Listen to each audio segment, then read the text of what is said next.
A wide, thick back is sought after by many men, but is often a struggle for most to grow and feel when they train.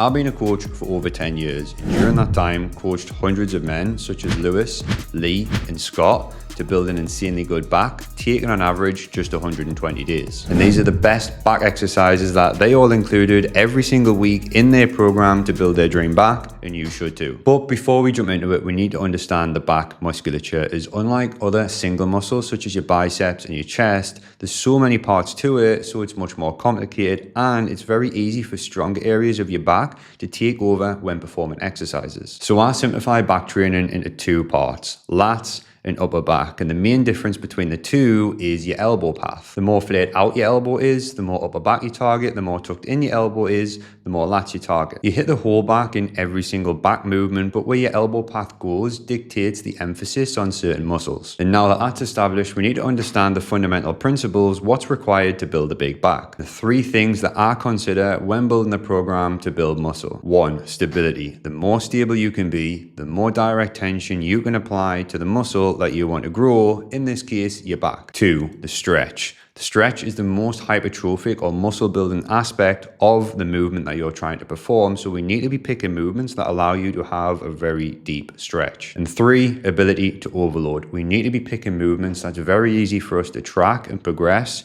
week by week, so that it's very easy for us to build muscle. Now, moving on to what we're all here for, what exercises should you be doing for a big, wide back? Let's start with lats. Now, I break lats into two sections: upper lats and lower lats. For lower lats, a pull down movement is going to be best, and one that comes in at the very top for building you that nice wide V taper is a single arm pull down set up with a cable stack and a bench. The bench gives you good stability, and by doing it one arm at a time, it allows you to fully focus on applying direct tension to each individual lat.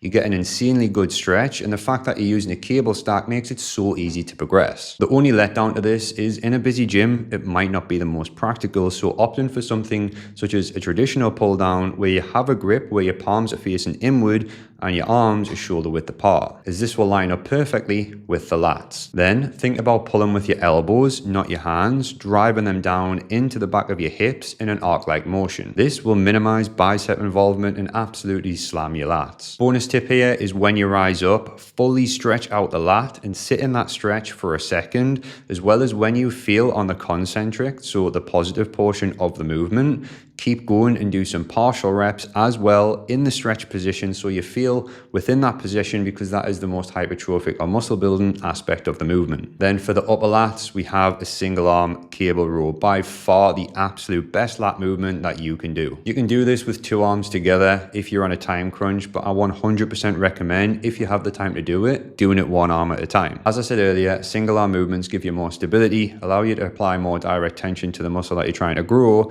as well as really focus on that mind muscle connection. For this movement, you want to be upright with a slight lean forward and a twist away from the cable stack, as this puts your lat in a more stretched starting position. Then when performing the movement, keep a similar arc position to the pull down, pulling with your elbows and not your hands. Key is to look at your forearms, as if the two upwards, you're going to feel it a lot more in your biceps. You need to keep the elbows in line with the direction of pull to keep maximum tension on the lats. Again, focus on fully stretching out the lat at the top and pausing in that stretch for 1 second, and then when you feel full reps, continue to crank out some partials for maximum growth. Moving on to upper back. If you only had one back exercises that you had to do for the rest of your life, a chest supported row will be at the very top. Any row with the elbows flared out will hit the upper back, but if you have a bench or a chest support in place, that's the key to unlocking a thicker back. Movements like barbell rows are great, but when you load heavy, other muscles tend to take over, form starts to slip, and it becomes very difficult for you to fully focus on actually generating tension within your upper back. Whereas by having a support, you remain completely stable, and all you need to focus on is fully slamming the back and creating as much tension as you possibly can. A machine with independent arms will be best, taking an overhand grip to allow you to easily flare out the elbows, but if your gym doesn't have a machine, then simply setting up with a pair of dumbbells and a bench will do. And the key to building a thick back when performing this movement is fully pushing them shoulder blades and wrapping them around the rib cage forwards and sitting in that stretch for a second, then fully bringing them shoulder blades back around the rib cage and squeezing at the top as hard as you can. And if you would like a full breakdown of exactly how this would look in a training split with all of the sets, reps, and everything else included for free, then hit the top link in the description for my back hypertrophy guide. You can use it and apply it directly to your own training week to be well on your way to building a nice, wide, thick back. And if you want help, not just growing your back, but completely transforming your physique like Lee, Scott, and Lewis from earlier in the video did in just 120 days, then hit the second link in the description and me and my team will see how we can help. And don't forget to like, subscribe, and drop a comment down below of the next muscle that you want me to break down.